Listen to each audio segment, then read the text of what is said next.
ప్రతిధ్వని. ఇది క్రీస్తు యేసు ప్రేమధ్వని, ఇది జగతిలో మ్రోగే సిలువధ్వని. పిలుచుచున్నది ప్రతి వారిని, వినుమా విశ్వసించుమా.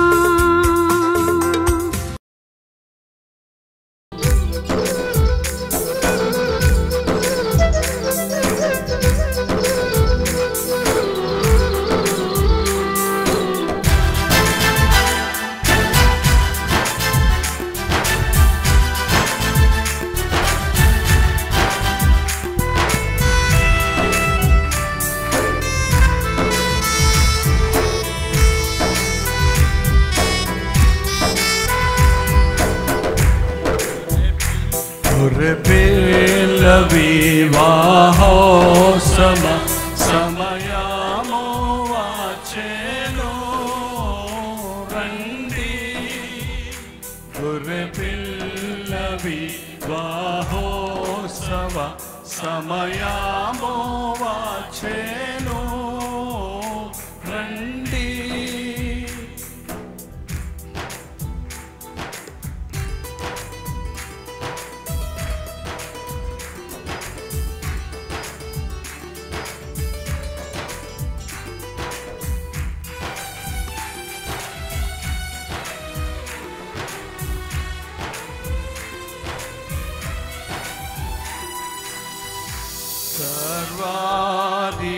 సర్వాధికారియు సర్వోన్నతుండైనా,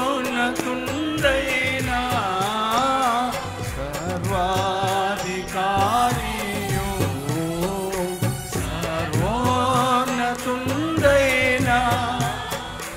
మన తండ్రిని ఘనపరచి మనము సహించదము. మన తండ్రిని ఘనపరచి మనము సహించదము. గొర్రెపిల్ల వివాహోత్సవ సమయము వచ్చెను రండి.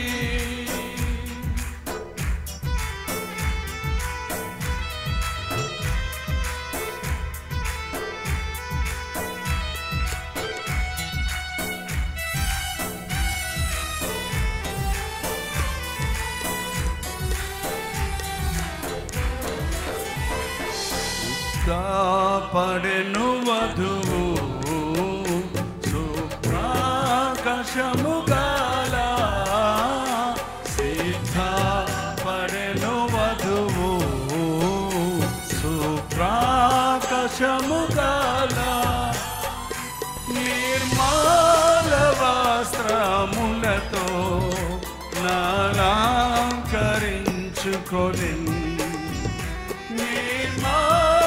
వస్త్రములతో నాలంకరించుకొని, గొర్రెపిల్ల వివాహోత్సవ సమయము వచ్చెను రండి. గొర్రెపిల్ల వివాహోత్సవ సమయము వచ్చెను రండి.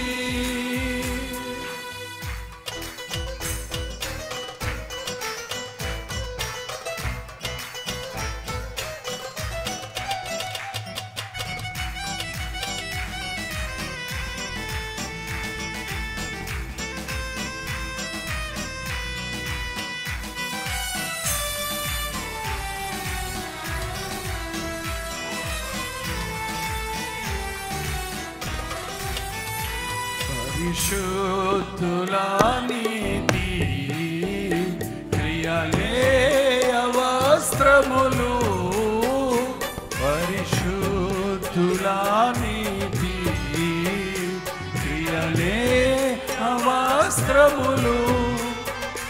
గొర్రెపిల్ల రక్తములో శుద్ధి నొందిన వారు, గొర్రెపిల్ల రక్తములో శుద్ధి నొందిన వారు గొర్రె పిల్ల వివాహోత్సవ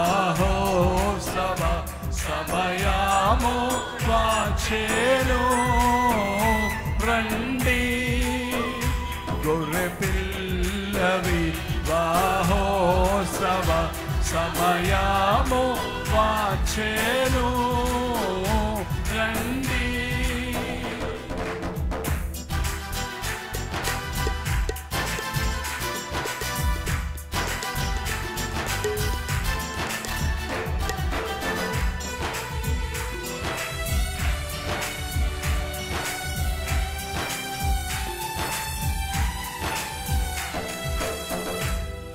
తెల్లని గుర్రముపై కూర్చుండిన వాడు తెల్లని గుర్రముపై కూర్చుండిన వాడు నమ్మకమై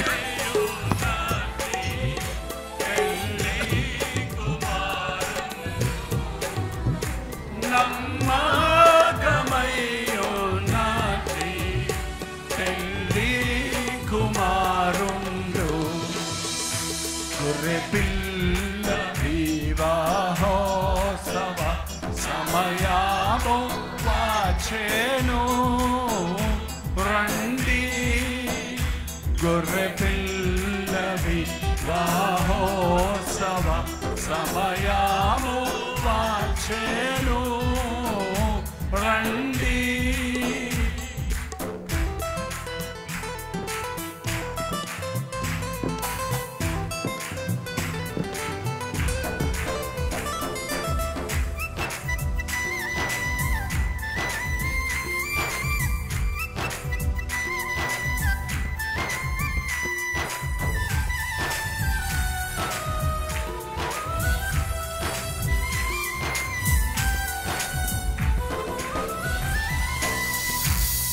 దేవుని వాక్యమును నామము కలవాడు దేవుని వాక్యమును నామము కలవాడు రాజ్యములో ముంచిన వస్త్రము ధరించే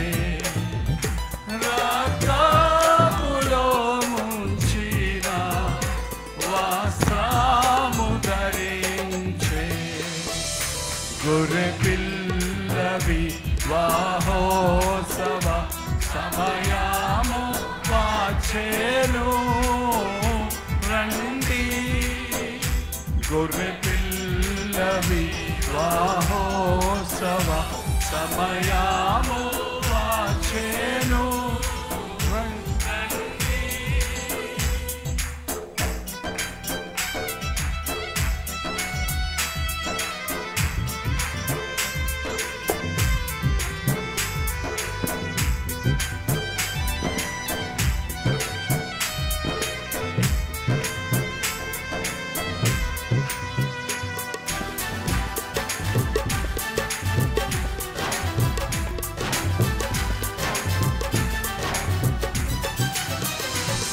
దేవాయి కార్యమును నెరవేర్చితివి నీవే దేవాయి కార్యమును నెరవేర్చితివి నీవే నిత్యమును నీ మహిమన్ పాడేద హల్లెలూయా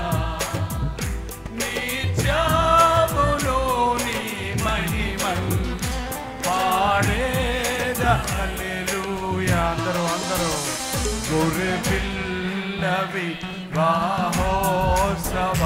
సమయము వచ్చెను రండి గొర్రె పిల్ల వివాహోత్సవ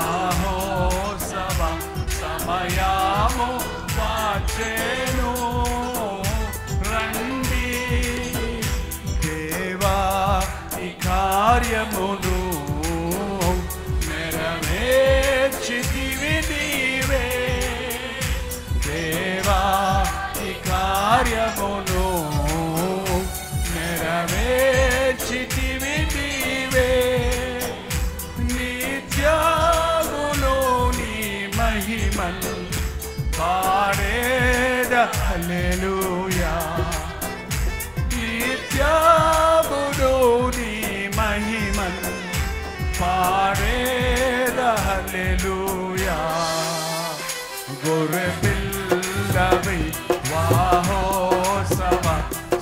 సమయము వచ్చెను రండి గొర్రె పిల్ల వివాహోత్సవ సమయము వచ్చెను రండి.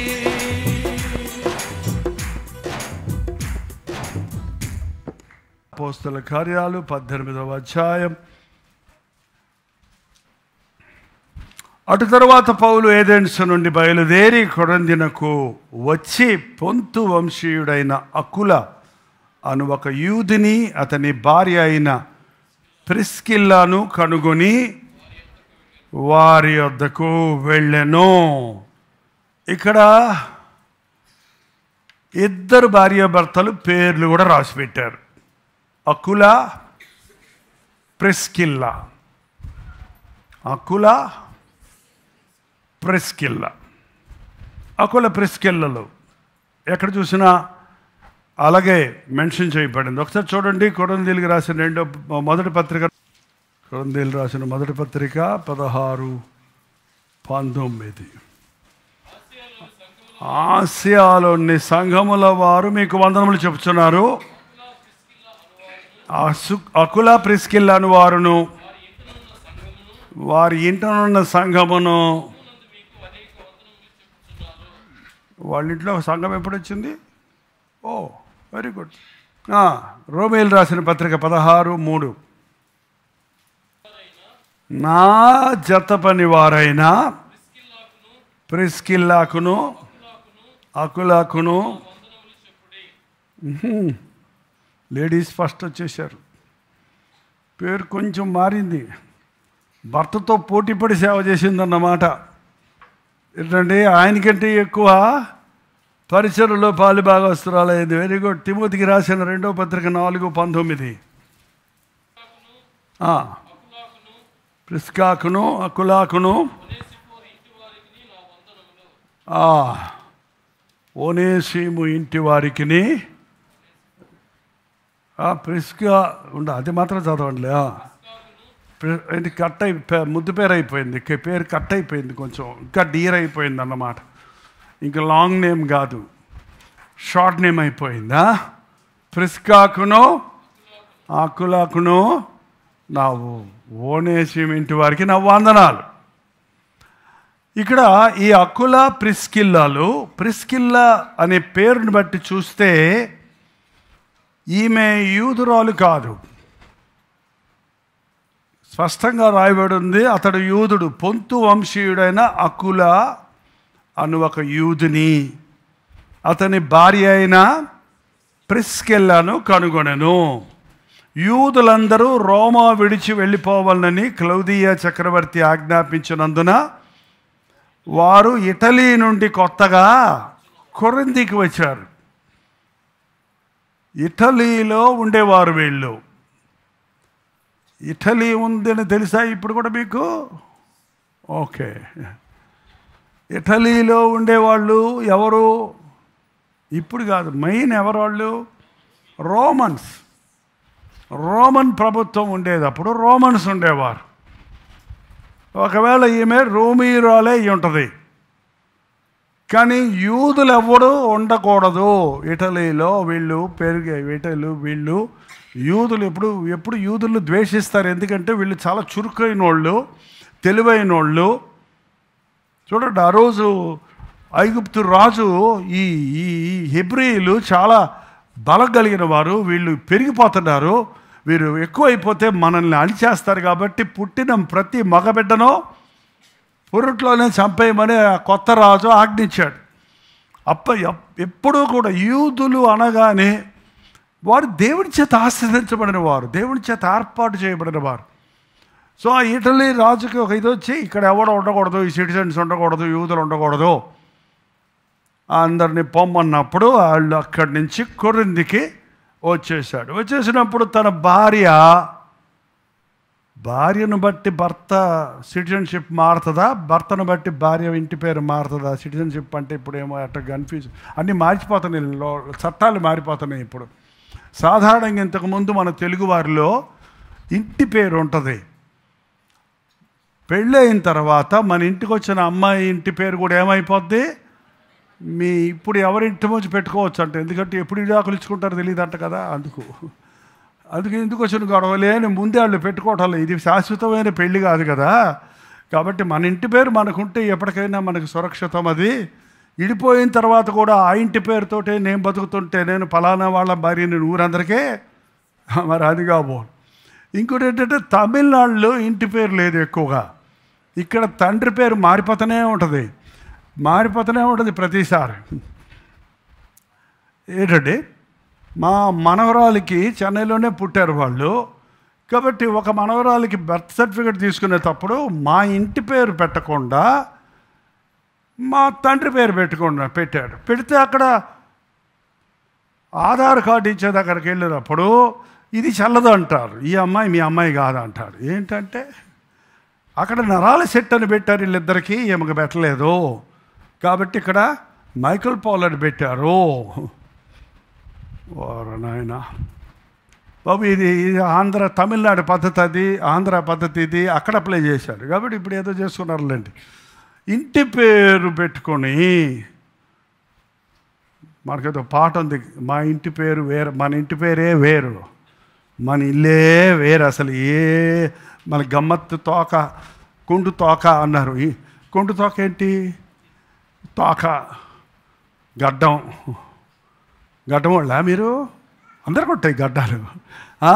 భలే గమ్మత్తు కొట్టే ఇంటి పెంట, ఇంటి పేరే పెంట భలే పెట్టుకుంటారు వీళ్ళు కొన్ని ఇంటి పేర్లు. మనం యేసుప్రభు రక్తంలో కడగబడిన తర్వాత మన ఇంటి పేరేంటి?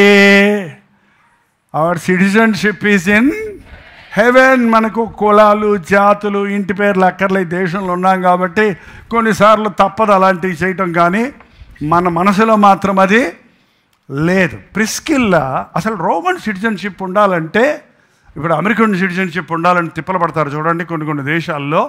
అలాంటి ఆధిక్యత నాకు అక్కర్లా, నాకు నా భర్త ముఖ్యం అని ఆమె అతని వెంట వచ్చేసింది. నువ్వు అక్కడే ఉండు, నువ్వు యూదుడు కాబట్టి అక్కడుండు, అక్కడున్న ఫెసిలిటీస్ అన్నీ నీకు ఉంటాయి. నేను రోమ్లో ఉంటాను, నేను ఇక్కడి నుంచి నీకు డబ్బులు పంపిస్తా, నువ్వు అక్కడి నుంచి నాకు ఖర్జూరాలు పంపించు, ఇక్కడి నుంచి నేను ఇటలీ ఫ్యాషన్ అక్కడికి పంపిస్తా అని. ఈ రోజుల్లో చూడండి, భర్త ఏమో అమెరికాలో, భార్య ఏమో ఇండియాలో. ఏంటండి ఇది? కుటుంబం అని అనబడదు. పెళ్ళి చేసుకున్నావా, భర్త భార్యను ఎడబాయకూడదు, భార్య భర్తను ఎడబాయకూడదు, లేకపోతే పెళ్లి చేసుకోకుండా ఉండు అంతే. ప్రార్థన నిమిత్తము తప్ప, అంటే కొన్ని ప్రత్యేకమైన సందర్భాల్లో, ఈవెన్ మన దేశంలో ఉన్న మరో చెడ్డ ఆచారం ఏంటంటే, పెళ్ళి చేసుకుంటే వెంటనే ప్రెగ్నెంట్ అవుద్ది, 3వ నెలలో 4వ నెలలో పంపించేస్తారు, పుట్టిన తర్వాత 3వ నెలలో తెమ్మంటారు. వీళ్ళు పెళ్ళైన అనుభవం ఎంతకాలం? 3 నెలలో 5 నెలల్లో కలిసి ఉన్నారు, మళ్ళీ అమ్మగారింటికే పంపించేశావు. మళ్ళీ బిడ్డను ఎత్తుకొని వచ్చిన తర్వాత నాకు నా భార్యకి పడతాం లేదు. ఎట్ట పడద్ది?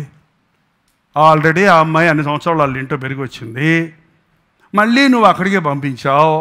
నీ మీద నా మీద కంటే వాళ్ళ అమ్మ మీదే ప్రేమ, మరి ఆమె పెంచింది. నీ ప్రేమ ఎప్పుడు చూసింది? 3 నెలలే చూపించావు, అది కూడా కస్సుబుస్సు అంటూనే ఉన్నావు.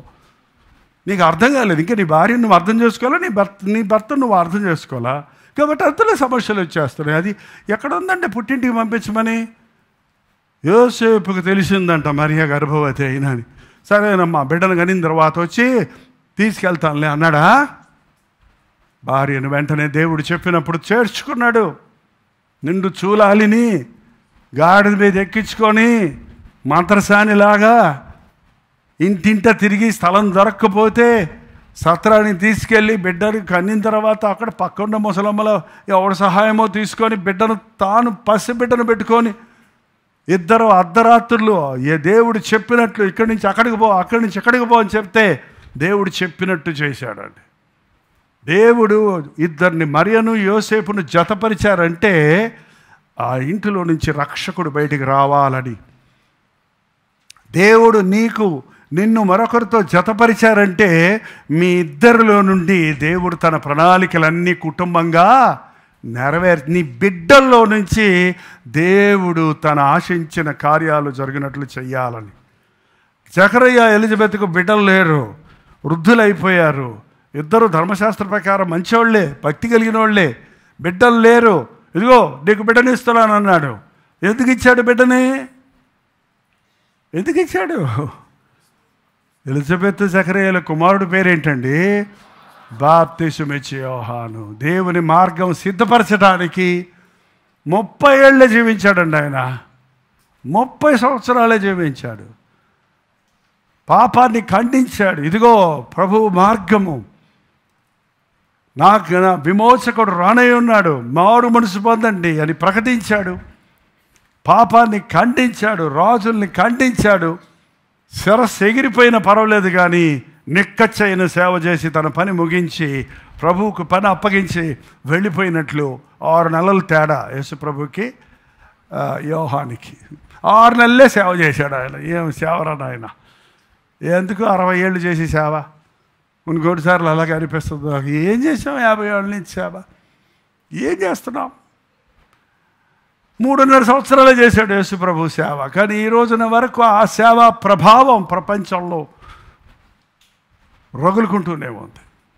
దేవుడి ప్రణాళిక కుటుంబంను ఎందుకు ఏర్పాటు చేశాడంటే, కుటుంబంలో నుండి దేవుని ప్రతినిధులు రేవాలని, దేవుని కార్యాలు జరగాలని, నీ బిడ్డల ద్వారా దేవుడు తన కార్యాలు చేయాలని, మీ ఇద్దరి ద్వారా దేవుడు తన ప్రణాళికలన్నీ నెరవేర్చాలని. అందుకే వివాహం అన్ని విషయాల్లో ఘనమైనది అని వాక్యం సెలవిస్తూ ఉందండి. భార్యాభర్తలు ఇద్దరూ తెగింపు లేకుండా, సమర్పణ లేకుండా, ఒకరికొకరు బ్రతకకుండా దేవుని కార్యాలు మన జీవితాల్లో జరగవండి. వారు పురుషుడు తన తల్లిని తండ్రిని విడిచి భార్యను హత్తుకొనును, వారు ఏక శరీరులై ఉందురు. ఏకాత్మ ఏక మనస్సు కలిగినప్పుడే భార్యాభర్తలు ఆ కుటుంబంలో నుంచి వచ్చే బిడ్డలు ప్రయోజకులు అవుతారు. నేను చూస్తూ ఉన్నాను ఈ విషయాన్ని. కొన్ని కుటుంబాల్లో తండ్రి చెప్పిన మాట ఒకటి, తల్లి చెప్పిన మాట ఒకటి అయినప్పుడు ఆ బిడ్డ స్థిరపడడు తన జీవితంలో, ప్రయోజకుడు అవ్వడం.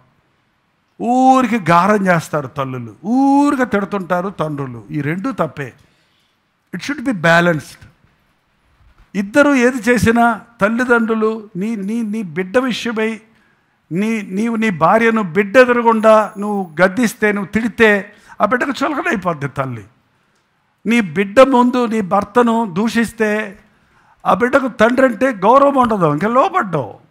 ఈ రోజున అదే జరుగుతున్నాయి చాలా కుటుంబాల్లో. దేవుని ప్రణాళికలు నెరవేరకపోవడానికి కారణం ఈ రోమీయురాలు వాళ్ళ కల్చర్ వేరు, వారి యొక్క ఆచారాలు వేరు, వారి పద్ధతులు వేరు. కానీ వారిద్దరూ ప్రభువుని ఎరిగారు. రోమీయుడైనా, గ్రీకుడైనా, యూదుడైనా, యేసు కెన్లేనీయుడైనా, క్రీస్తునందు అందరూ ఒక్కటే. మనకి కుల మత భేదాలు ఉండవు. యేసు ప్రభుని మన రక్షకుడిగా స్వీకరించినప్పుడు క్రీస్తు రక్తంలో కడగబడిన వాడు తన జాతి కుల మత భేదాల నుంచి కూడా కడగబడతాడు. నేను అక్కడ ఉంటే నువ్వు ఇక్కడ ఉంటే కుటుంబం కాదండి అది. భర్తను ఉండడానికి వీల్లేదు ఈ దేశంలో అన్నారు, ఆమెకు అనలేదు. కానీ భర్త కొరకు ఆమె కూడా తన ఆ రోమన్ సిటిజన్షిప్ను వదులుకొని ఇటలీ అంటే ఇప్పటికీ పేరు మేడ్ ఇన్ ఇటలీ అంటారు. అది ఉన్నదే చిన్న దేశమే. బాగా వృత్తి అక్కడ ఫ్యాషన్ డిజైనర్స్ ప్రతిదీ అక్కడ చాలా చాలా నైపుణ్యతతో చేస్తారు. కొరింథీకి తన భర్తతో పాటు ఊరికి వచ్చేసింది. కొరింథీ కూడా ఒక పెద్ద పట్టణం, పెద్ద వ్యాపార కేంద్రం. వీరు ఒక్కడికి వచ్చినప్పుడు దేవుడి ప్రణాళికలు ఎట్టుంటాయి అంటే, నేను చాలాసార్లు చూస్తుంటానండి. ఈ కల్వరి చర్చికి వచ్చిన వాళ్ళు అది దేవుడి ప్రణాళికలో ఉన్న వాళ్ళు అన్నట్టు నాకు చాలాసార్లు అనిపిస్తుంది. కొన్నిసార్లు మన చర్చిలో కొన్ని లోటులు ఉన్నప్పుడు, కొన్ని కొరతలు ఉన్నప్పుడు, కొంతమంది అవసరమైనప్పుడు, ఒక ట్రాన్స్లేటర్ అవసరమైనప్పుడు, ఒక మ్యూజిషియన్ అవసరమైనప్పుడు, ఒక ఒక ఓవర్సియర్ అవసరమైనప్పుడు, ఒక పనిచేసేవాడు అవసరమైనప్పుడు, దేవుడు ఎక్కడి నుంచో వచ్చిన వాళ్ళకి ఆ భారం ఎవటి ముందుకు రావటం, ఆ భారంలో వాడబడటం అనేది నేను ఈ పరిచయంలో చాలాసార్లు చూశాను. ఒక్కటే రెండు నేను చెప్పాల్సింది ఏంటంటే, దేవుని ప్రణాళికలో కాకుండా మన జీవితాల్లో ఏది జరగదు. చెప్పండి.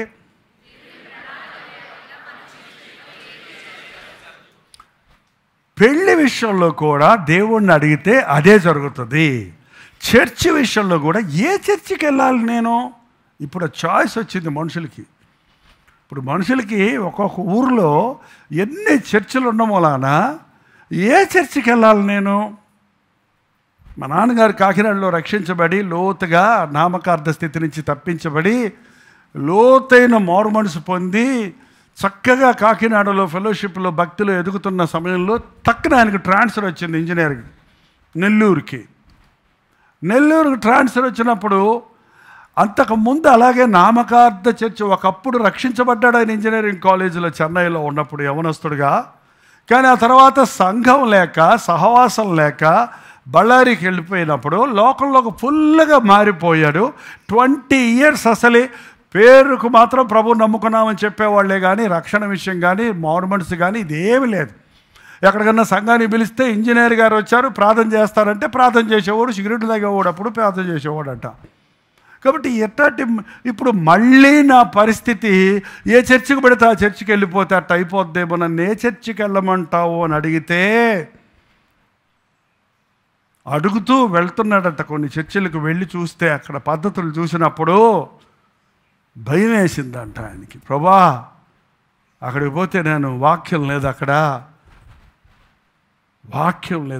ప్రార్థన లేదు అక్కడ, నాకు నా మనసుకి నెమ్మది లేదు అక్కడ, తృప్తి లేదు అక్కడ, నాకు ఏం చేయమంటావు? ప్రభు చెప్పాడంట స్పష్టంగా, నువ్వే ప్రార్థన మొదలుపెట్టు. ఆయన ఉన్న ఇంటిలో ప్రార్థన మొదలుపెట్టాడు. మా తమ్ముళ్ళు చెల్లెలు, నేను చెన్నైలో ఉన్నాను అప్పటికి, మా తమ్ముళ్ళు చెల్లెళ్ళు ప్రార్థన మొదలుపెట్టారు. తొందరగా చెప్పాలనుకుంటే తన ఇంజనీర్స్ కోలీగ్స్ని, తన వీధిలో ఉన్న వారిని ఒక్కొక్క ఇంటికి వెళ్ళి, రక్షణ లేని వారిని, క్రైస్తవులు కాదు, రక్షించబడి క్రైస్తవులు అన్నవాళ్ళు కానీ రక్షణ లేని వారు, వాళ్ళ దగ్గరికి వెళ్ళి వాళ్ళందరినీ అక్కడ పోలీస్ గ్రౌండ్లో చేర్చి వాళ్ళతో ప్రార్థన చేయించి, తన ఇంటి దగ్గర జరిగే మీటింగ్ పిలుచుకొని, ఇరుగు పొరుగు వారిని పిలుచుకొని, ఒక చిన్న 100 మంది, 10 మంది, 20 మంది, 100 మంది, 200 మంది మీటింగ్ జరిగితే, ఇంతమందికి నేను వాక్యం చెప్పడానికి నేను అర్హుడిని కాదు అని చెప్పి హెడ్ క్వార్టర్స్కి ఫోన్ చేసి, అయ్యా ఒక దైవజనుడిని మాకు పంపించండి వాక్యం చెప్పడానికి అని చెప్పి అన్ని ఏర్పాట్లు ఆయన చేసి వాక్యం చెప్పడానికి ఇక్కడి నుంచి దైవజనులు అక్కడికి వెళ్ళేవారు. సంఘం పెరిగి చివరికి బయట హాల్ బుక్ చేసి అక్కడ సంఘం జరిపించి చివరికి ఒక పెద్ద మినిస్ట్రీ అయింది. తను బలపడ్డారు. మా తమ్ముళ్ళు చెల్లెళ్ళు చిన్నప్పటి నుంచి ఆ ప్రార్థన, ఆ విశ్వాసము కలిసి నేర్చుకున్నారు. ఈ రోజుకు చెప్తారు, మేము సూర్యప్రకాశరావు గారి మినిస్ట్రీలో రక్షించబడ్డామండి. చాలా స్ట్రిక్ట్ అండి ఆయన. మాకు ఆయన నేర్పించిన పాఠాలు మేము మర్చిపోవటం లేదు. డిసిప్లైన్, విశ్వాసం, ప్రార్థన, త్యాగం. పాస్టర్ కదా ఆయన. మా అమ్మగారు మహాతల్లి 8 మందికి కాదు, వచ్చిన సేవకులందరికీ వండి, సేవకులు వస్తున్నారంటే కోళ్ళే ఆ రోజు ఇంటి నిండా. మా అమ్మగారు భలే రుచిగా వేస్తారు. ఆ పాస్టర్ గారు, వచ్చిన పాస్టర్ గారు, అమ్మ భలే ఉందమ్మా, భలే ఉందమ్మా, భలే ఉందన్న ఆయన వచ్చినప్పుడు ఇంకా భలే చేసి పెట్టేది ఆమె. వచ్చిన వాళ్ళందరికీ ఆతిథ్యం చేయటం. ఆమె ఎప్పుడు ఏం తింటానంటే వాళ్ళని తీసుకొస్తాను, నేను ఎక్కడ పెట్టమంటారు ఆయన గొడవ పెట్టేది కాదు. ఇద్దరు కలిసి, మా తమ్ముళ్ళు చెల్లెళ్ళు అప్పుడు పెద్దోళ్ళు అయ్యారు, క్వైర్లో పాటలు పాడుతూ ఇది చేస్తున్నప్పుడు సంఘం అయింది, ఒక పరిచర్య అయింది. ఓ సంఘం ఉంది ఇప్పటికీ నెల్లూరులో. కానీ మా నాన్నగారు అది నాకివ్వలేదు. ఒడే కొడుక, నేనే కట్టాను రా, తీసుకోరా అనలా, నాకివ్వలా. మళ్ళీ కోపం వచ్చింది నాకు. నన్నేమో 10 సంవత్సరాలు ట్రైనింగ్ తర్వాత బయటకు వెళ్ళమన్నారు. ఇక్కడి నుంచి నేను బయటికి వెళ్ళాను, నాకు సంఘం లేదు. ఆయన ఏమో సంఘం, నువ్వు వచ్చేసావు కాబట్టి నేను వచ్చేస్తున్నాను రా, సంఘం ఆయనకి అప్పచెప్పి వచ్చేసి సంఘం అప్పచెప్తావు, నువ్వు సంపాదించావు కదా డాడీ. నేను అడగలేదు అనుకోండి, నా సంగతి మీకు తెలుసు కదా. నేను ఎవరిది ఆశించను, ఎవరిది నాకు కన్నబిడ్డలు నాకు చాలు, నాకు అక్కర్ల ఊళ్ళో వాళ్ళందరూ. ఊళ్ళో వాళ్ళందరినీ బాధ్యత, వాళ్ళందరినీ పోషిస్తా, వాళ్ళందరినీ బలపరుస్తా, వాళ్ళందరినీ సిద్ధపరుస్తా. సంఘాలు కట్టాలనే ఆశ ఉంటే ఈ పాటికి 50 ఏళ్లలో బోల్డ్ సంఘాలు కట్టవచ్చు అండి. అది కాదు, సువార్త ఎరుగని వారి దగ్గరికి వెళ్ళాలి. చెప్పారు పొద్దున, మీరు లేరు. సువార్త ఎరుగని స్థలాలలో ఉన్నవారికి సువార్త ప్రకటించాలని హిందీ ప్రోగ్రాములు ప్రారంభిస్తే చేయలేకపోతున్నాం. మా మినిస్ట్రీని వాళ్ళ ఎంతమంది మేలు పొందుతున్నారో, చెప్పిన వాక్యాలే చెప్పబడుతున్నా కూడా ఎంతమంది దీవించబడుతున్నారు అన్నప్పుడు నాకు ఆశ్చర్యం వేసింది. ఈరోజు మరింత భారం కలుగుతుంది హిందీ పరిచర్య, ఇతర భాషల్లో పరిచర్య జరిగించాలని. నేనేమంటున్నానంటే, ఒక కుటుంబాన్ని కోరుకొని ఆ కుటుంబంలో నుంచి ఒక జైపాల్ని బయటికి తీసుకొచ్చాడు దేవుడు. ఒక కుటుంబాన్ని కోరుకొని ఆ కుటుంబాన్ని ఒక సంఘంగా చేయడానికి ఆశపడుతున్నాడు దేవుడు. ఒక కుటుంబాన్ని కోరుకొని ఆ కుటుంబాన్ని ప్రపంచానికి ఆశీర్వాదకరంగా చేయాలని ఆశిస్తున్నాడు. ఆది నుండి ఆయన ఆలోచన అదే. నీ పట్ల, నీ ఏదో చోజన్ పీపుల్ కొంతమంది కాదు, ప్రతి కుటుంబం పట్ల అదే. ఇద్దరికి పెళ్ళయిందంటే, అది దేవుని చిత్తంలో జరిగిందంటే వారి ద్వారా దేవుడు తన కార్యాలు జరిగించబోతున్నాడు. అందుకే వివాహం విషయంలో ఉత్తుత్తి వెలిచూపును బట్టి లేక సౌకర్యాలను బట్టి పెళ్ళిళ్ళు చేసుకోకండి. విశ్వాసులైన యవనస్తులు చాలామంది తప్పైన పెళ్ళిళ్ళు చేసుకొని దేవుని ప్రణాళికలో నుండి బయటికి పోయి నాశనం అయిపోయారండి. ఆహాబు ఎవడు చేసుకున్నది? ఆహాబు అనే రాజండి, ఇశ్రాయేలీల రాజు. ఆయన ఇశ్రాయేలీలే పెళ్లి చేసుకోమని దేవుడికి చెప్పాడు. కొన్ని వాళ్ళతో మీరు వియ్యమందకూడదు, వారిని మీతో వియ్యమందని ఇవ్వకూడదు. ఫిలిస్తీయులు, ఎదోమీయులు, పెద్ద లిస్ట్ ఉంది, పెద్ద లిస్ట్ అవుద్ది. ఇప్పుడు అక్కడికి వెళ్తే దెయ్యాన్ని పెళ్లి చేసుకున్నాడు. సింపుల్గా చెప్పాలంటే, మీకు కోపం వచ్చినప్పుడు భార్యని దెయ్యం అంటావు కదండి. విచిత్రం ఏంటంటే, ప్రేమించి పెళ్లి చేసుకున్న వాళ్ళు కూడా దెయ్యంలా దొరికేవే నాకు అంటాడు. నువ్వేగా ప్రేమించుకున్నావు, అమ్మ నాన్న వద్దన్నా కూడా పోయి చేసుకున్నావే. సంసారం అట్ట కదా, అమ్మ నాన్న వద్దన్నారు, వద్దన్న కూడా చేసుకున్నాడు. దెయ్యమా పో, నీతో 2 నెలలు వచ్చేసాడు బయటికి. ఏంది ఎందుకలా చేసుకుంటారు పెళ్ళిళ్ళ విషయంలో? వేరే జాతి వాళ్ళని పెళ్లి చేసుకోవద్దని చెప్పలేదు. మార్మన్స్ పొందారా? ఏ జాతి అయినా పర్వాలేదు, ఏ భాష అయినా పర్వాలేదు. దేవుని చిత్తమా?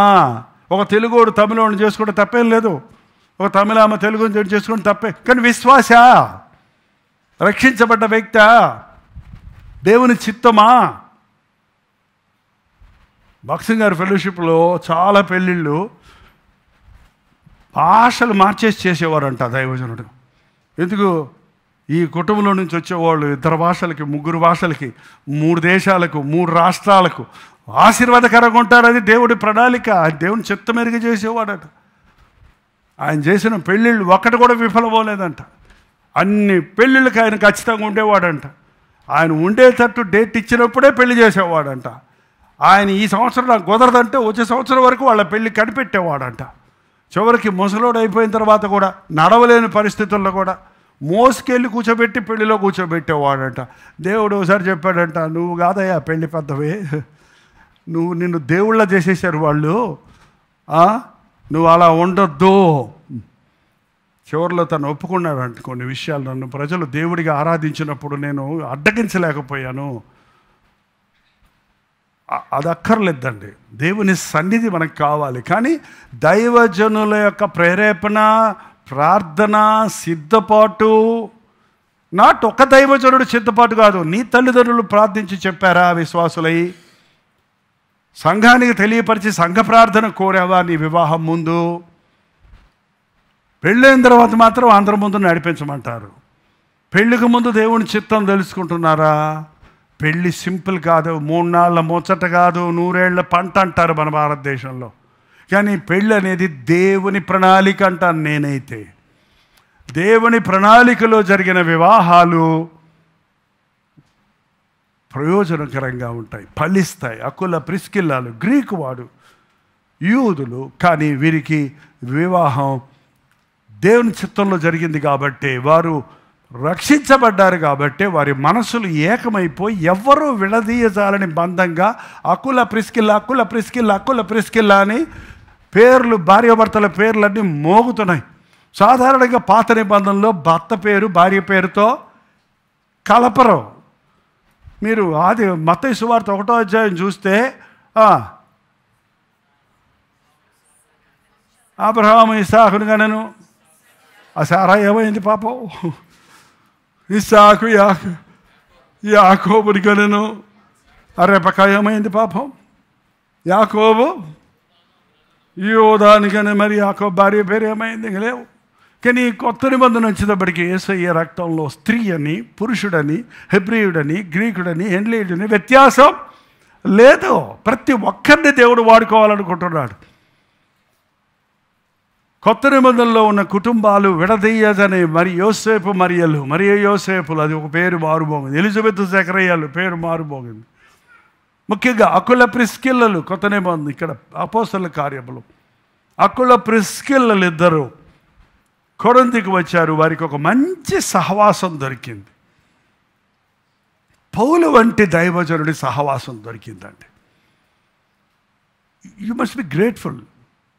చాలామంది రక్షించబడిన తర్వాత మాకు సరైన సహవాసం లేని మూలాన మేము భక్తిలో జారిపోతున్నాం.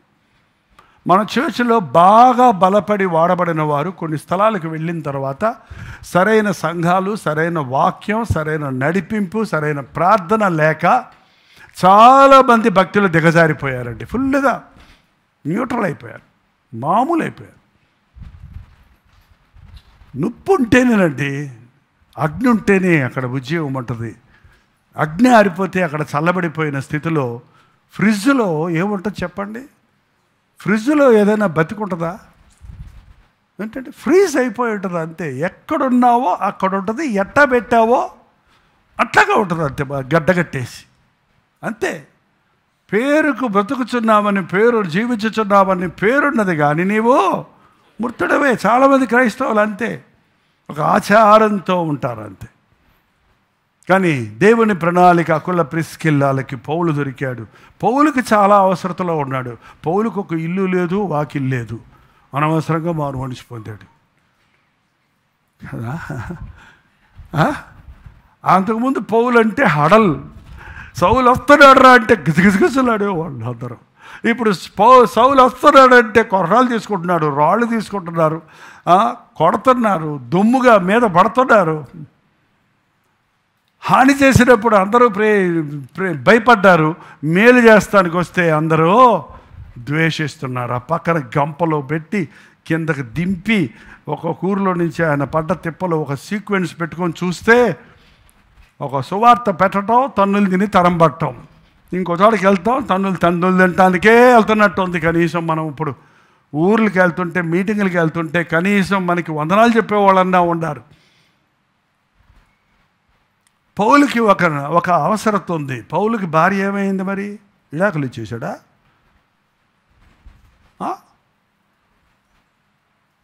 కొన్ని విషయాలు బైబిల్ సైలెంట్గా ఉంది. సైలెంట్గా ఉన్నదాన్ని వాళ్ళ కొంతమంది దానికి ఏంటేంటో ఊహలు, కథలు పెట్టేసి మర్మాలు చెప్తున్నారంట. ఏం మర్మాలు? బైబిల్లో లేనివి. అది అవసరమై ఉంటే అక్కడ పేరు రాస్తాడు, అవసరం లేనప్పుడు పేరు రాయలేదు. నువ్వు ఎవడవే దేవుని ధర్మశాస్త్రాన్ని తప్పులు పడటానికి, దేవుణ్ణి తప్పులు పడటానికి? అక్కడ ఒక మాట, నావలే ఉండవలెనని పెళ్లి కాని వారితోనూ విధవరాండ్రతోనూ చెప్పుచున్నాను అని ఒక చోట రాశాడు ఆయన. దానివల్ల అర్థమేమైంది? ఆయన ఒకవేళ పెళ్లి కాని వాడిగానైనా ఉండాలి, లేకపోతే పెళ్ళైన తర్వాత కాదమ్మా, భర్త చచ్చిపోతే భార్య విధవరాలు అయిపోద్ది, భార్య చనిపోతే భర్త ఏమవుతాడు? విధవ అవడా? అనిపించుకోరాళ్ళు కోపం. భార్యకు మాత్రం గుండెకు విశేష తలచర కట్టేస్తారు మన దేశంలో. భార్య చచ్చిపోతే భర్త విధవే. విధవ అంటే ఒంట్రోడు ఏంటండి? సో విధవరాండ్రతో చెప్తున్నాడు, ఒకళ్ళ నా భార్య చనిపోయిందో, ఆయన భార్య మొత్తానికి రక్షణ పొందకముందే ఇది జరిగిపోయింది. ఒకవేళ రక్షణ పొందేటప్పటికి పెళ్ళి అవ్వలేదేమో, తర్వాత దాని గురించి ఆలోచించే అవసరత ఆయనకు కలగలేదు. సో క్రీస్తుని ప్రేమిస్తున్నాడు. కానీ ఇక్కడ ఒంట్రోడుగా బతకటం సులభమా కష్టమా? పెళ్ళిగాని వాళ్ళు చెప్పండి బ్రదర్స్. బ్యాచులర్స్, బ్రహ్మచారులు, పెళ్ళా పెడాకా నీకేం తెలుసు నా బాధ అంటాడు చూడు. పెళ్ళి కాని వాళ్ళు బతుకు సులభమా, పెళ్ళైన వాళ్ళు బతుకు సులభమా? మా పెళ్ళైన వాళ్ళు చెప్పండి, చాలా సులభమా? బ్రదర్స్ చెప్పండి, ఎందుకు చేసుకున్నాడు ఆ పెళ్ళి? ఏంటండి విచిత్రం. పౌలు ఆ రోజు రాసి పెట్టాడు, ఒకసారి చూడండి. 7వ అధ్యాయం, రోమీలకు రాసిన పత్రిక, కొరింథీయులకు రాసిన రోమీయులకు రాసిన పత్రిక. పెళ్ళి అయిందా? విడుదల కోరొద్దు. పెళ్ళి కావాలా? పెళ్ళి కాలేదా? పెళ్ళి కోరొద్దు. 7వ అధ్యాయం అండి, కొరింథీయులకు రాసిన మొదటి పత్రిక 7వ అధ్యాయం 27వ వచనం. భార్యకు బద్ధుడవై ఉంటివా? విడుదల కోరొద్దు. భార్య లేక విడిగా ఉంటివా? ఎట్ట కుదురుద్ది? భార్యకు బద్ధుడైనాడేమో ఈ భార్యను ఎట్ట వదిలించుకోవాలా అని చూస్తున్నాడు. వివాహం కానోడేమో ఎప్పుడు పెళ్ళి అవుద్దా అని చూస్తున్నాడు. చదవండి, ఇంకా చదవండి, ఇంకా ఉంది.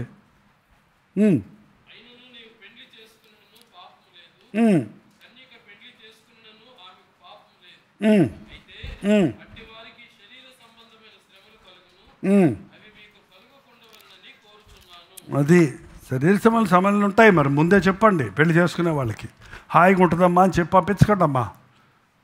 పెళ్ళి చేసుకుంటే శరీర సంబంధమైన శ్రమలు ఉంటాయి. మరి వంట, వార్పు, భార్యను పోషించుకోవడానికి అతను కష్టపడాలి, అద్దెలు కట్టాలి, కరెంటు బిల్లు మీ నాయన కడతాడా ఇంట్లో? మీ అమ్మ కట్టు ఉండి పెడద్దా నీకు బొవ్వ కూర్చోబెట్టి మంచం మీద? మరి గర్భవతి అయితే నువ్వు మోస్తావా? ఇంకెవరన్నా మొయ్యండి 3 నెలలు అంటావా? కుదరదే. నీ గర్భం నువ్వే మొయ్యాలి, ప్రసవ వేదన నువ్వే పడాలి. ఏంటంటే కష్టాలు ఉంటాయి. అందుకని పెళ్ళి వద్దంటారా మీరు? బిడ్డ వద్దంటారా? ఆ బిడ్డను చూసుకొని సంతోషపెడతాం. భార్య భర్తలకు భేదాలు వస్తాయి. నీ ఇష్టం వచ్చినట్టు ఉన్నావు ఒక్కడు ఉన్నప్పుడు. నువ్వు నీ భర్తను సంతోషపెట్టాలి, నీ భార్యను సంతోషపెట్టాలి, ఒకరికొకరు బ్రతకాలి, దానికి కొంచెం కష్టపడాలి, త్యాగం చేయాలి. కాబట్టి సిద్ధపడండి పెళ్ళికి. పెళ్ళి ఎక్కడొద్దు. పెళ్ళి అయిపోయిన తర్వాత వద్దు అనవద్దుగా. నేను బతకలేను, ఏంతోటి నేను బతకలేను, చచ్చైనా పోతాను, కానీ నేను వెళ్ళని కాపురానికి అందంట ఆమె.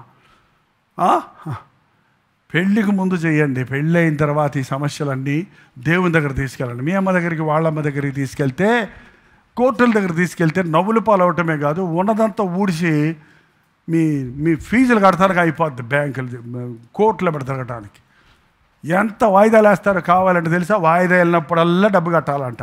అంతకంటే వాయిదాలు వేసేది మీకు తెలియదేమో సంగతి.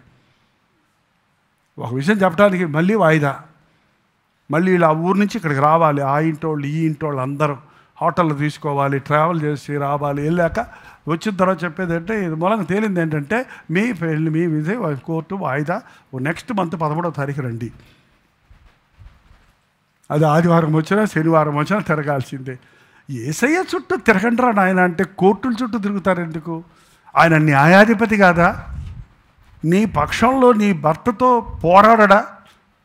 ఏంటండి, యవ్వన కాలములో విడువబడిన భార్య పక్షములో దేవుడు సాక్షిగా ఉన్నాడు, ప్రత్యర్థిగా ఉన్నాడు.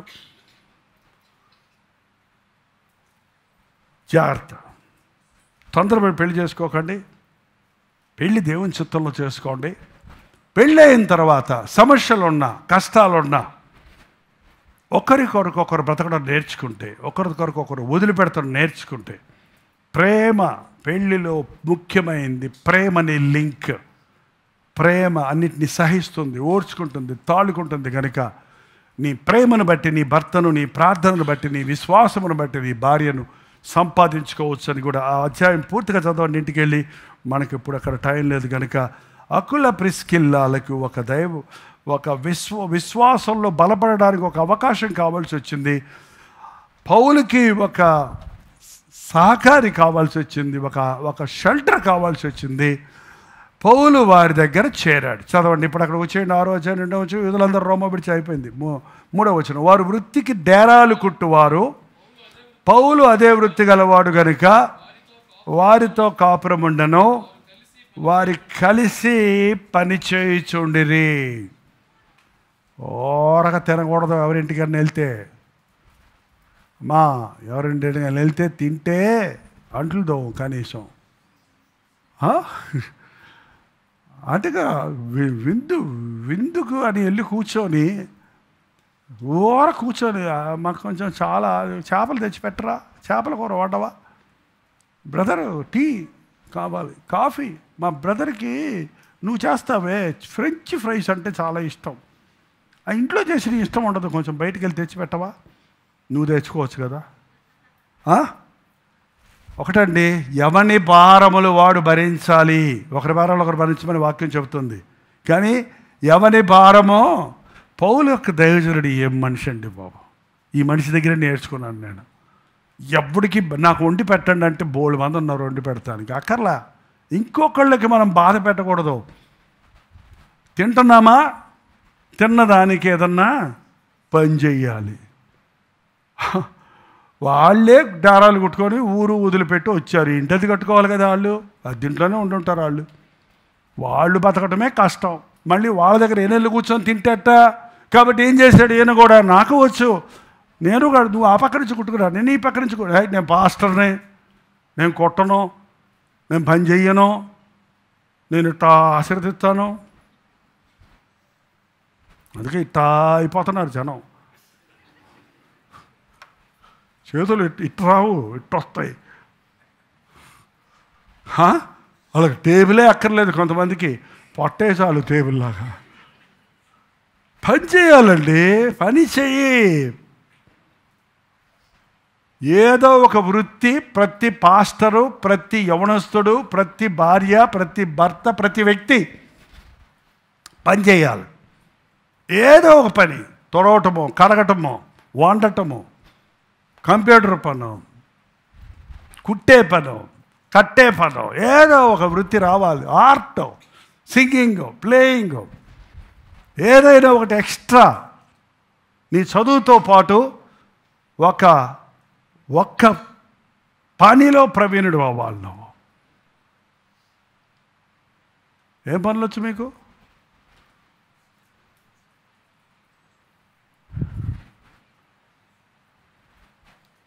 చొక్కా కుట్టమంటే నాకు మిషన్ అది నేను కుట్టిస్తా. చొక్కా నాకు వచ్చు. టైలరింగ్ వచ్చు. మా తమ్ముడు చెల్లెలు నేనే కుట్టా. టైలరింగ్ వచ్చు నాకు. గ్యాస్ లైట్ వెలిగిస్తాం వచ్చు. మీకు చెప్పాలని చాలా ఉన్నాయి. రాని పని ఏం లేదు, పాపం చేయడం తప్ప. ఏంటండి, ఒక మనిషి పెద్దోడైనా వంట చేయమంటావా? చెప్పమ్మా, ఏం కూర కావాలో చెప్పు, చేసి పెడతా. చెప్పు, చికెన్ చేయమంటావా? సాంబార్ పెట్టమంటే చెప్పండి, తమిళనాడు సాంబార్ పెడతా. ఆంధ్ర బెండకాయ ఎప్పుడు చేయమంటే చెప్పండి, చేస్తా. నా భార్య ఎన్ని చేయించింది అనుకున్నారు నాతోటి. అబ్బే, పెళ్ళి అయ్యాక వంటగదిలోకి వెళ్ళలేవు నేను. 30 ఏళ్ళు నేనే వండుకొని తిన్నా. పెళ్ళైన తర్వాత కూడా కొన్నిసార్లు నా భార్య హెల్ప్ చేస్తా. ఏం తప్పేంటండి? కొన్నిసార్లు తను సిక్ అయినప్పుడు, కొన్నిసార్లు తను అమ్మగారింటికి వెళ్ళినప్పుడు నా పిల్లలకు ఉంటే నేనే పెట్టుకున్నా. ప్రెగ్నెంట్గా ఉన్నప్పుడు కొన్నిసార్లు చేయలేని పరిస్థితుల్లో, ఎక్కువ ఓవర్గా చేయలేదులేండి. ఇప్పుడు ఒకసారి చేస్తే గొప్పలు చెప్పుకుంటాం కదా మేము. రోజు చేయలేదులే.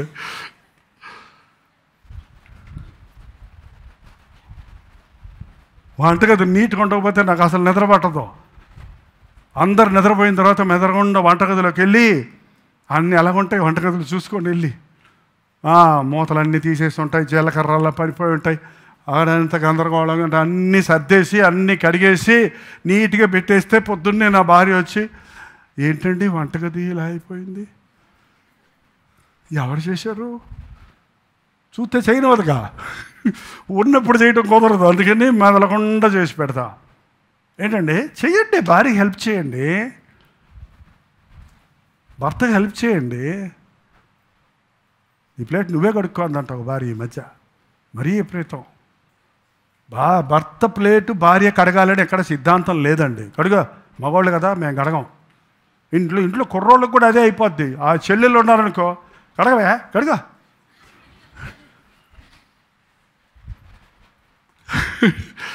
ఎవరి పనులు వాళ్ళు చేసుకోండి.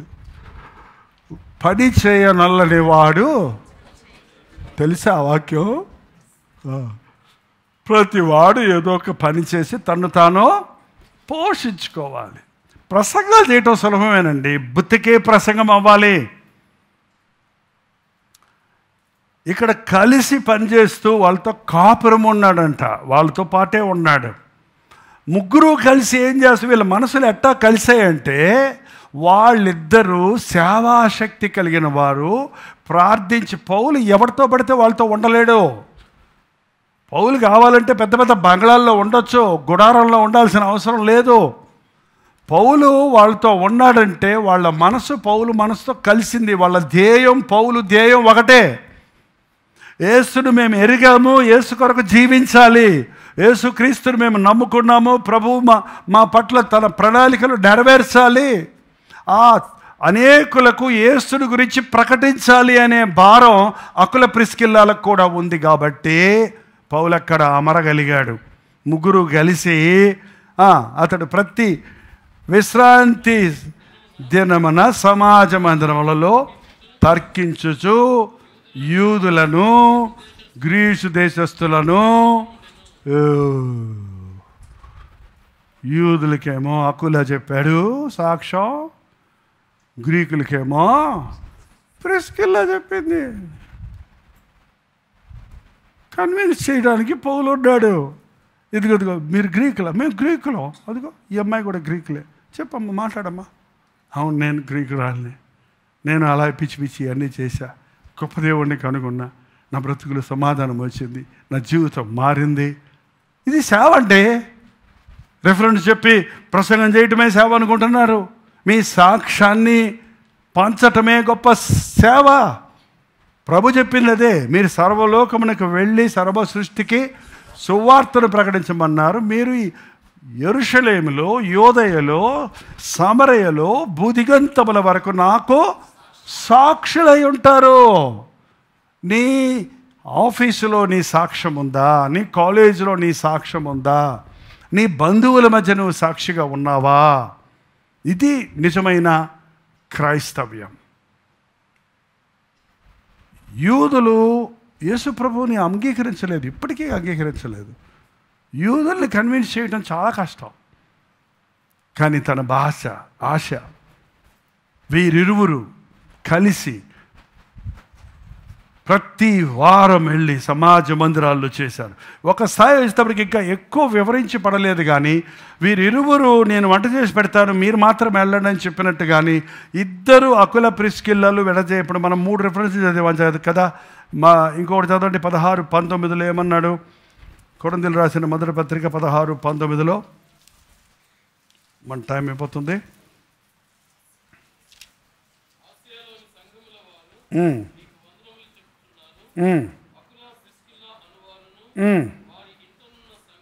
ఏమైంది? అకుల ప్రిస్కిల్ల ఇల్లు సగమైంది. పౌలు లేడు అక్కడ, ఇంకా వెళ్ళిపోయాడు. పౌలు అక్కడే కూర్చోలేదు. ఎంతకాలం ఉన్నాడు? 18 నెలలు ఉన్నాడంట వాళ్ళ ఇంట్లో. ఎంతండి? 1.5 సంవత్సరం. 1.5 సంవత్సరం తనతో పాడుతూ ఉన్నాడు. అంతకాలం కూడా అక్కడ ఉన్నాడో లేదో తెలియదు. మొత్తం కొరింథీలో ఉందే ఆయన ఇంచుమించు 2 సంవత్సరాలు. ఆ 2 సంవత్సరాల్లో ఆ సంపాదించిన ఆత్మలన్నిటినీ వీరిరువురు తమ ఇంటిని సంఘంగా చేశారు. ప్రతి క్రైస్తవుడు ఇల్లు ఒక సంఘంగా మారాలి. ఇప్పుడే కదా చెప్పాను, మా నాన్నగారు మా ఇంటిని సంఘంగా మార్చారు. ఓవర్ ద ఇయర్స్ కుటుంబ ప్రార్థనగా ప్రారంభించింది ఒక సంఘం అయిపోయింది. ఎందుకంటే మీ ఇల్లు దేనికోసం వాడుతున్నారు? మీ ఇంట్లో 10 మంది పట్టే స్థలం అంటే 10 మంది సంఘంగా స్టార్ట్ చేయండి. మీకు పెద్ద ఇల్లు ఇస్తాడు, పెద్ద సంఘం వస్తుంది. మా ఇంటికాడ కాటేజ్ మీటింగ్స్ అని ఉండే అన్ని సంఘాల్లో ఇంతకుముందు. ఇప్పుడు కాటేజ్ మీటింగ్స్ మానేసాం. నేను ఒకసారి చెప్పాను కూడా, నాకు ప్రేరేపణ వచ్చి. నేను చెప్పినవన్నీ నేనే గుర్తుపెట్టుకుంటున్నాను, నేను తప్ప ఎవరికి గుర్తుంటలేదు. నేనేం చేసేది? ఇక అన్నీ చెప్పగలను కానీ అన్నీ చేయగలనా? పేదల సేవ అన్నాం, ఇప్పుడు నోరారే ఇందాక ఆలోచిస్తూనే ఉన్నాను, వద్దులే అనుకుంటుంటే పరిశుద్ధాత్మ నన్ను వదిలిపెట్టల. 10 స్థలాల్లో నార్త్ ఇండియాలో మీటింగ్లు పెట్టాలన్నాను ఇందాక ప్రార్థనలో. ప్రభు ఇచ్చే ప్రేరేపణ 24 స్థలాలకి అనాథాశ్రయాలకు వెళ్ళాలి. ఇప్పుడు మళ్ళీ కొత్త భారం పెడుతున్నాడు. కాటేజ్ మీటింగ్స్ ప్రతి నెల కనీసం ఒక ఇంటిలో కాటేజ్ మీటింగ్ జరగాలి. నెలకు ఒకటో, ఎక్కువ చెప్పేస్తే ఉందిలే ఏదో అవుతాయి. టీలు బిస్కెట్లు మాత్రం ఉండకూడదు. మళ్ళీ కాటేజ్ మీటింగ్ అంటే ఇది. మొన్నే పెట్టుకున్నాంలే, వద్దులే, ఎందుకంటే టీ ఇవ్వాలని. వచ్చిన వాళ్ళందరికీ ఖర్చు అవుద్ది కదా, అద్దె పెట్టకండి. ఉపవాస ప్రార్థనలు పెడదాం, కాటేజ్ ఉపవాస ప్రార్థనలు. పాస్టర్ గారికి కూడా మంచి ఇవ్వద్దు, అంతగా దప్పికైతే తొంతగా తెచ్చుకోమనండి. 7 సంవత్సరాలు సాలిగ్రామంలో పనిచేశాను, ఒక్కళ్ళింట్లో భోజనం చేయలేదు నేను. తెగబడి ఎరగబడి తింటున్నామంట కదయ్యా అని ఒక దైవజనుడు గద్దిస్తే, ఉపవాసం ఉండి పస్తులుండి నేను ప్రార్థన చేసుకుంటుంటే తినొచ్చాడు కాబట్టి తింటలేదు అనుకున్నారు బైబిల్ కాలేజీలో. ఆ రోజు నుంచి నా వాటర్ బాటిల్ కూడా నేనే పట్టుకెళ్ళి, మంచిని కూడా తాగలేదని చెప్పారండి సాక్ష్యం. వాటర్ బాటిల్ కూడా నేను పట్టుకెళ్ళిందే తాగేవాడిని. ఇప్పటిలాగా మినరల్ వాటర్లు ఏం లేవు, మామూలు పైపులో పెట్టిన వాటరే.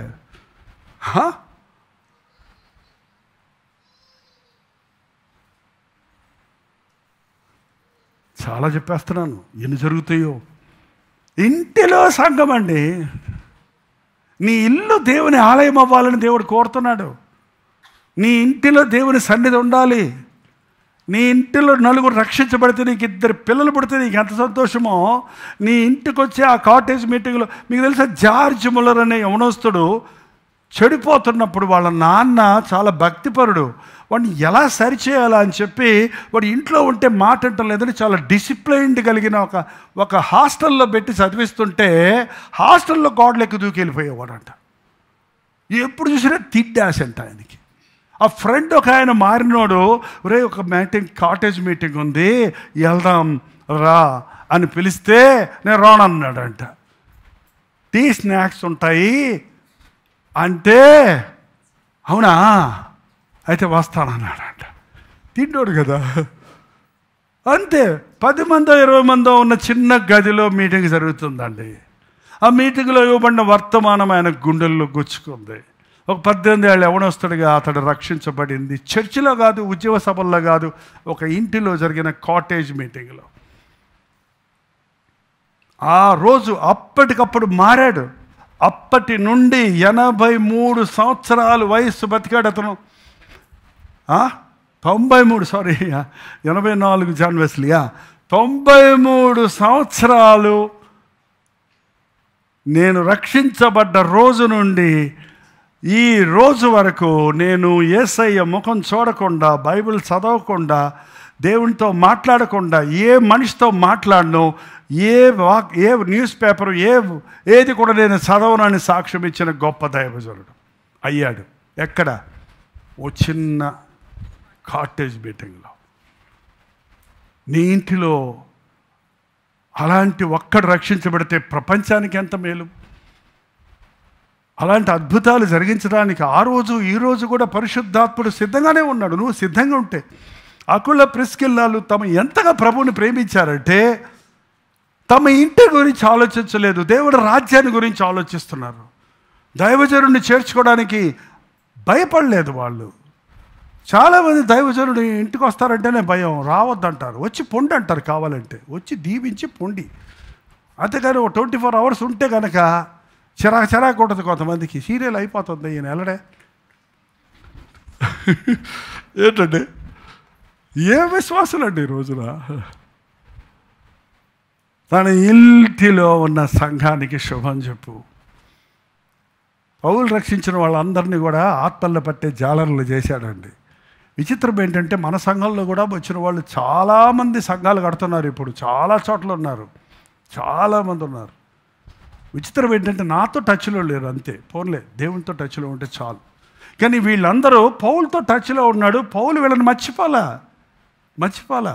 నేను మర్చిపోలేను. మీ బిడ్డలు మిమ్మల్ని మర్చిపోతారేమో, కానీ మీరు తల్లిదండ్రులుగా మీ బిడ్డలు మర్చిపోతారా? మర్చిపోరే ఏంటండి. కాబట్టి పౌలు వారిని అభినందిస్తున్నాడు.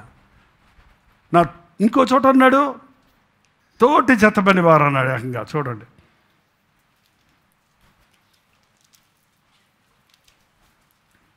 తిమోతి రాసిన 2:19, రోమా 16:3 చూడండి. ఏమైపోయారు వీళ్ళు? ఇప్పుడు వీళ్ళు ఏమైపోయారండి? సేవకులు అయిపోయారండి, జతపని వారు అయిపోయారు. నేను వేరు, వాళ్ళు వేరు కాదు. నేను దేవుని సేవ చేస్తున్నాను, నువ్వు దేవుని సేవ చేస్తున్నావు. ఎందుకా భేదం? ఎందుకా భేదం? కాదండి, దైవజనుడితో సహవాసం లేకుండా నేను సేవ చేస్తున్నాను అన్నవాడు దేవునితో సరిగా ఉన్నాడా అన్నది నా సందేహం. దేవుని నామంలో నువ్వు నేను సేవ చేస్తున్నప్పుడు నీకు నాకు సంబంధం లేదు, మనకి కమ్యూనికేషన్ లేదు, నువ్వు నాకు అక్కర్లేదు అనే భావం కలిగిన వాడు దేవుని సేవే చేస్తున్నాడా? చాలా చాలా చాలా వేదన కలుగుద్దండి. దేవుని నామంలో ఒకచోట ఉండవు, మన అందరం ఒకచోట ఉండం, ఖచ్చితంగా వెళ్ళిపోవాలి. వెళ్ళినా కూడా ఆ ప్రేమ ఎవ్వరు తీసివేయలేరు. ఏ ప్రేమలైనా లోకంలో పోతాయేమో కానీ యేసయ్య ప్రేమ మాత్రం. నేను ఆంధ్రాలో రక్షించిన మొదటి ఆత్మ ఒక సహోదరుడు ఉన్నాడు, పెద్ద సేవకుడు అయ్యాడు. చాలా రోజులు బాగా కలిసి పనిచేసాం. ఏంటండి, కొన్ని రోజుల నుంచి అంతే కనీసం టచ్లో ఉన్నాం. కానీ ఇప్పుడు సడన్గా,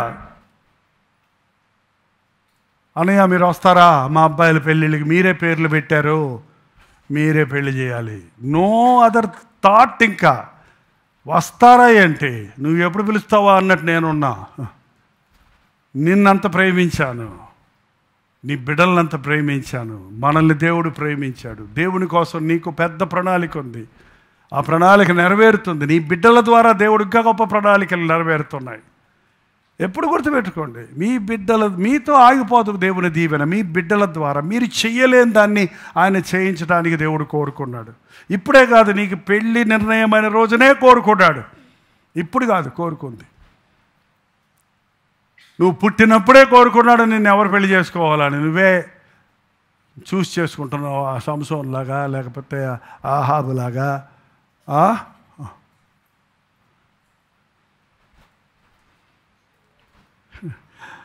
జత పని వారైపోయారండి. లుదియాను ప్రభువు దర్శించాడు పౌలు బోధలో. ఆమె ఇంటి వారందరిని తీసుకొచ్చి బాప్తీసం ఇప్పించింది. నా యందు విశ్వాసం ఉంటే దయచేసి, నేను విశ్వాసం కలిగిన దాన్ని నమ్మితే దయచేసి మా ఇంటికి రండి. ఆమె ఇల్లు ప్రార్థనా స్థలంగా మారింది. ఆమె ఇల్లు ఏమైపోయిందండి, లుదియా ఇంటిలో ప్రార్థన జరగడం మొదలుపెట్టిందండి. అక్కడ ఒక సంఘం పుట్టింది. ప్రతి ఇంటిని దేవుడు ఆశీర్వదించాలని, ప్రతి దంపతుల్ని దేవుడు వాడుకోవాలని దేవుడు ప్రణాళికలు కలిగి ఉన్నారు. నేను 1, 2, 3 చెప్పగానే మీ పేరు, మీ భర్త పేరు, మీ పేరు, మీ భార్య పేరు గట్టిగా చెప్పాలి. మాకెవరికి వినపడక్కర్లా. మీ నోట్లో నుంచి మీ ఇద్దరి పేర్లు జత చేసి అందంగా పలకండి, అరుచుకోకండి. మీకు పెద్ద పేర్లు సుబ్రహ్మణ్య, శాస్త్రి, రామ, శివుడు అంత పెద్ద పేరు ఉంటే, ముద్దు పేరు ఏదైనా ఉంటే అది పెట్టుకోండి. లేకపోతే షార్ట్ కట్లో మీరు ఒక్కొక్కళ్ళు మీ పేరు, మీ భార్య పేరు గట్టిగా చెప్పాలి. 1, 2, 3. పాపం పెళ్ళిగాను ఏం చేయాలో తెలియదు. ఓకే, ఇంకోసారి చెప్పండి. 1, 2, 3. మైక్ లేకపోతే నేను కూడా చెప్తాను. మైక్లో చెప్తే నాది డామినేట్ అవుద్ది, మీ వినపడదు, అందుకని నేను చెప్పలా. ఓకే,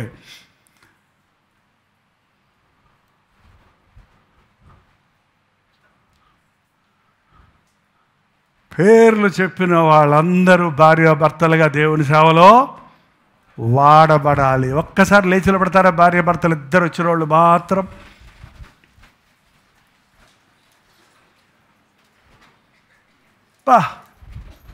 ఎన్ని సంఘాలు ఉన్నాయి మన చర్చిలో. వావ్, నీ కుటుంబం కొరకు దేవుని గొప్ప ప్రణాళిక ఉంది. నీ కుటుంబాన్ని దేవుడు కోరుకున్నాడు, మిమ్మల్ని జతపరిచాడు. షార్ట్ కట్లో చూడకండి, ఇక్కడ ఉన్న కష్టాలు చూసుకోకండి, ఇక్కడ పడుతున్న ప్రస్తుతం ఉన్న ఆలోచనలతో ఉండకండి. ఆకుల ప్రిస్కిల్లాలు దిక్కులేని వాళ్ళుగా వచ్చారు, ఊరుగాని ఊరికి వచ్చారు, కొరది పట్టణంలోకి వచ్చారు, డేరాలు కొట్టుకుంటూ ఏదో బతుకుదామని వచ్చారు. కానీ వారికి ఉన్న ఆసక్తి, వారిద్దరు ఏక మనస్కులై ఏక ప్రేమతో ఏక దృష్టితో దైవజనుడితో ఏకీభవించినప్పుడు, సేవలో పాలుపంపులు పొందినప్పుడు వారి జత పని వారు అయిపోయారు. వారి ఇల్లు దేవుని మందిరం అయిపోయింది. ఇంటనున్న సంఘం మందిరం అనలేదు, ఇంటనున్న మందిరాలకు అర్థం కాదండి. ఇల్లే మందిరం, నీ దేహమే దేవుని ఆలయం. ఖచ్చితంగా మీరున్న ప్రతి ప్రాంతంలో ఒక పరిచర్య ప్రారంభించాలి. మీకు ఇంకొక సంగతి నేను చెప్పి ముగించేస్తున్నాను. మెడ్రాస్ సేవ ఎలా ప్రారంభమైందో మీకు తెలిస్తే, దేవుడు ఎన్నుకున్న కుటుంబం దగ్గర ఒక్క కుటుంబాన్ని పట్టుకొని ఆ కుటుంబాన్ని ఇంటి ముందు వాళ్ళ ఇంటిలో ప్రారంభించిన పరిచర్యలు, అటు పుల్లారెడ్డిపురం కానీ, ఇటు వైకుంఠపురం కానీ, అటు శాలిగ్రామం కానీ, అటు విజయరాఘపురం కానీ, ఇంకా ఇటు తరమని కానీ, అటు ఈ కైకాంగుప్పం కానీ, ఇటు ఇదేంటి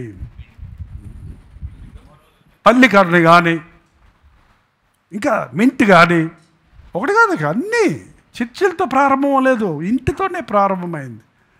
ఇంటిలో రక్షించబడ్డ ఒక్క ఫ్యామిలీ ఉంటే ఆ ఫ్యామిలీని పట్టుకొని అక్కడ మీటింగ్ స్టార్ట్ చేస్తే ఇన్ని బ్రాంచెస్ అయినాయి.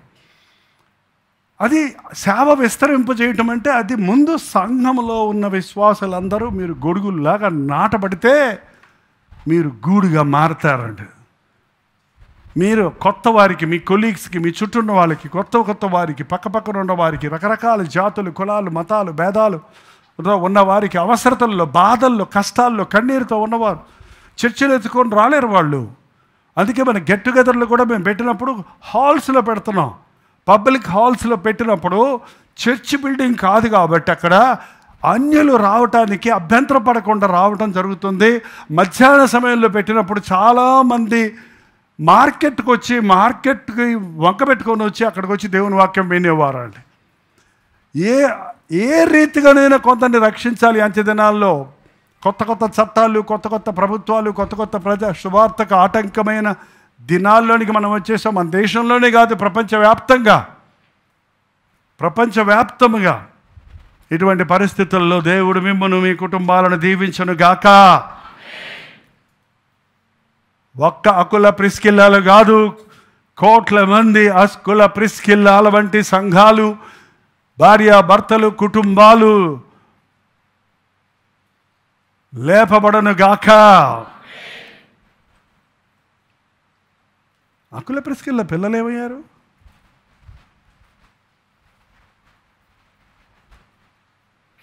పిల్లల్ని ఇస్తే సగం మనసు మంది ఎక్కడికి పోద్ది? చెప్పమ్మా, పిల్లలు పుట్టాక పుట్టకముందు ఒకలాగా ఉందా నీ భక్తి? కొంతమందిని ఎక్కువ వాడుకోవాలనుకుంటున్నాడేమో దేవుడు. ఇంకా మిమ్మల్ని స్థిరపరిచాక బిడ్డలు ఇవ్వాలనుకుంటున్నాడు, లేకపోతే అబ్రహాముకి ఇచ్చినట్టు, రాహేలుకి ఇచ్చినట్టు.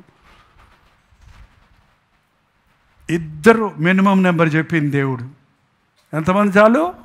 ఇద్దరు లేక ముగ్గురు. నేను ఉంటాను అక్కడ. అలాగే నిలబడి ఉండడు. చిన్న ప్రార్థన చేద్దాం. మీరు కూడా చేయండి. ప్రభువా, మా భార్యాభర్తల మధ్య ఏక మనసు దయచేయి. మేమిద్దరము నీ సేవలో వాడబడాలి. మా బిడ్డలను నీ సేవ దృక్పథంతో పెంచాలయ్యా. ఒక చిన్న ప్రార్థన చేయండి. అద్భుతాలు చేసేదేవా, ఆశ్చర్యాలు చేసేదేవా, అంచె దినాలలో ఆత్మలను రక్షించుట కొరకు నీ ప్రణాళికలు వేరుగా ఉన్నవయ్యా. మేమేదో ఉజ్జీవ సభలు పెట్టాలని, మేమేదో సోషల్ మీడియా ద్వారా ఆత్మలు రక్షించాలని, టెలివిజన్ ద్వారా చేయాలని ఎన్నో ప్రయత్నాలు చేస్తున్నామే. కానీ అంతకంటే మించి ప్రతి కుటుంబము, ప్రతి క్రైస్తవ కుటుంబాన్ని ఒక ఆత్మలను పట్టే జాలరులుగా చేయాలని, ఒక ఆలయముగా చేయాలని, మాకున్న వ్యత్యాసమైన తలాంతులు, వృత్తులు, వ్యాపారాలు, ఎడ్యుకేషను, టాలెంట్స్, వీటన్నిటి ద్వారా ఏదో విధంగా యేసయ్య నామం మహిమపరచబడాలని ప్రతి రంగములో, ప్రతి జాతిలో, ప్రతి భాష వారిలో ఉన్న వారిని యేసే రక్షకుడని నీ పాదముల దగ్గరకు తీసుకొని వచ్చే భారాన్ని మాకు ఇచ్చినందుకే వందనములయ్యా. ఈ సంఘంలో పెరుగుతున్న వారందరికీ ఆత్మల భారాన్ని ఇస్తున్నవయ్యా, నీకు వందనాలు. తండ్రి సంఘం పుట్టినప్పటి నుండి అదే భారంతో ఎక్కడ ఆత్మలు సంపాదించాలా, ఎక్కడ సువార్త ప్రకటించాలా, ఎవరిని యేసు వైపు తిప్పాలా అనే ఆశతో ఇంతవరకు రకరకాల పరిచర్యలు చేయడానికి సహాయం చేసిన దేవ, తద్వారా మేము ఆశీర్వదించబడ్డామయ్యా, దీవించబడ్డామయ్యా. అన్ని విధాల అనేక తలాంతులతో వర్ధిల్లుతున్నాం. మాకు ఇచ్చిన చక్కటి బిడ్డలను బట్టి నీకు వందనాలు. మా బిడ్డలు నాయన ఎంత డీసెంట్గా ఉన్నారయ్యా, ఎంత డిఫరెంట్గా ఉన్నారయ్యా, ఎంతగా ఈ లోకంలో అట్రాక్టివ్గా ఉన్నారయ్యా. అయ్యా, వారిని సాతాను ముట్టకుండా సహాయం చేయి. వారు లోకంలోనికి వెళ్ళిపోకుండా సహాయం చేయయ్యా. మా బిడ్డలు నీ బిడ్డలు అవ్వాలయ్యా. మమ్మల్ని అందుకే కదా కోరుకున్నావు. మా చేతగాని పనులు మా బిడ్డల ద్వారా చేయించాలని, మేము చేయలేని వాటిని మా బిడ్డల ద్వారా చేయించాలని మమ్మల్ని కుటుంబాలుగా ఏర్పాటు చేసుకున్నావు కదా. కుటుంబాలుగా ఈ కల్వరి చర్చికి వచ్చే భాగ్యాన్ని మాకు ఇచ్చావు కదా దేవా. ఈ సంఘంలో ఉన్న ప్రతి కుటుంబాన్ని దర్శించయ్యా. ఏ పిలుపుతో వారు వచ్చారో, ఏ దృక్పథంతో వాళ్ళు ఉన్నారో, ఎందు నిమిత్తమై జతపరచబడ్డారో, ఎందు నిమిత్తమై గర్భఫలాలతో దీవించబడ్డారో, అది మాత్రమే మా పట్ల, మా బిడ్డల పట్ల, కుటుంబాల పట్ల నెరవేరాలయ్యా. ఆకుల పిసికిళ్ళల వంటి దేవుని పనివారిగా, జత పనివారిగా, దేవుని జత పనివారిగా మేము ఉండడానికి సహాయం చేయి. పోటీలతో కాక, గర్వంతో కాక, అతిశయముతో కాక, కృతజ్ఞతతో, విరిగిన హృదయముతో దేవుని చిత్తములో నాయన ప్రార్థనా గృహాలుగా మా గృహాలు ఉండడానికి, ప్రేమను ప్రకటించే స్థలాలుగా మా గృహాలు ఉండడానికి సహాయం ఇచ్చాయి. మాలో కొంతమందికి ఇరుకులో ఉన్నప్పుడు విశాలమైన గృహాలు ఇచ్చావయ్యా. చిన్నిళ్ళు ఉన్నప్పుడు పెద్దిళ్ళు ఇచ్చావయ్యా. ఒకటి ఉన్నప్పుడు 2 ఇచ్చావయ్యా. అవన్నీ నీ కోసమే కదా, నీవిచ్చినవే కదా. నిన్ను మహిమపరచడానికి సహాయం చేయాలి. నేను నా ఇంటి వారు యెహోవానే సేవించుదామన్న మాట మా ఒక్కొక్క దంపతుల పట్ల, ఒక్కొక్క కుటుంబం పట్ల నెరవేర్చు. ఇక్కడ ఎంతోమంది ఇంకా యవ్వన బిడ్డలు మా సంఘంలో ఉన్నారయ్యా. వివాహాల కొరకు కనిపెడుతూ ఉన్నారయ్యా, ఎదురు చూస్తూ ఉన్నారయ్యా, ప్రార్థిస్తూ ఉన్నారయ్యా. ఈ సంఘంలో జరిగే ఏ వివాహము కూడా తండ్రి లోకరీతైనదిగా ఉండకూడదయ్యా. నీ చిత్తానికి వ్యతిరేకమైంది కాకూడదు నాయన. జీవితాలు, కుటుంబాలు విఫలమైపోకూడదయ్యా. నీ చిత్తములో, నీ ఉద్దేశంలో నాయన మా బిడ్డలు జతపరచబడినట్లుగా, నీ వివాహాల విషయంలో తండ్రి ఎవరు తొందరపాటు నిర్ణయాలు తీసుకోకూడనట్లుగా సహాయం ఇచ్చాయి. రాబో దినాల్లో మా యవ్వనస్తుల మధ్య మంచి ఉజ్జీవం దయచేసి చక్కటి కుటుంబాలుగా, భార్యాభర్తలుగా జతపరచబడిన రోజు నుండి సిటీ స్టెడ్ తన భార్య జతపరచబడినప్పుడు పెళ్లి రోజున మేము దేవుని కొరకు జతపరచబడ్డామని ఒక తీర్మానం చేసుకొని దేవుని సేవలో బహుగా వాడబడినట్లుగా మా సంఘములో ఉన్న ప్రతి యవ్వన బిడ్డల వివాహాల విషయంలో నీ చిత్తమే జరగడానికి సహాయం ఇచ్చాయి. మా చిన్న బిడ్డలు కూడా చిన్నప్పటి నుంచి నీ మాటలతో పెరుగునట్లుగా రోదేవలే తండ్రి విశ్వాసము కలిగిన బిడ్డలుగా తండ్రి దేవునికి ఇచ్చేటటువంటి ఆ చిన్న బాలుడు వలె దేవునికి ఇచ్చి తమ జీవితాలను ప్రతిష్ఠించే సమూయేలు వంటి బిడ్డలుగా మా బిడ్డలను చేయము తండ్రి. క్రీస్తు నామములో అడుగుచున్నాను తండ్రి, ఆమేన్. దేవుని స్తోత్రం. మీరు విన్న వర్తమానం మీకు ఆశీర్వాదకరంగా ఉంటే, మీ ప్రార్థన అవసరతల భారాలు ఉంటే 954041 నెంబర్కి ఇప్పుడే ఒక టెక్స్ట్, ఒక వాయిస్ మెసేజ్ ద్వారా వాట్సాప్ పంపించండి. మీ వాట్సాప్లన్నీ పరిశీలించి మేము ప్రార్థిస్తున్నాం.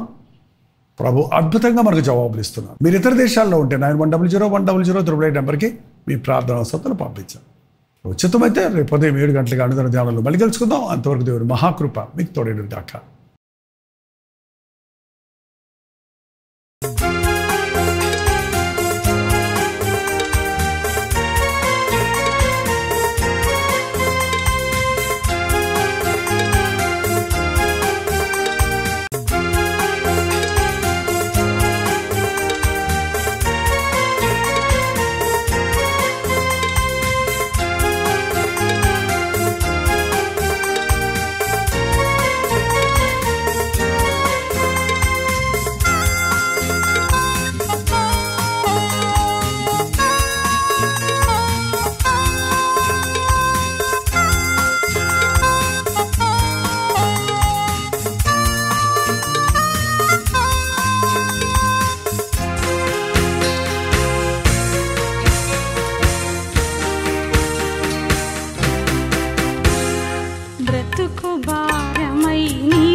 ఇది ఆదరణ ధ్వని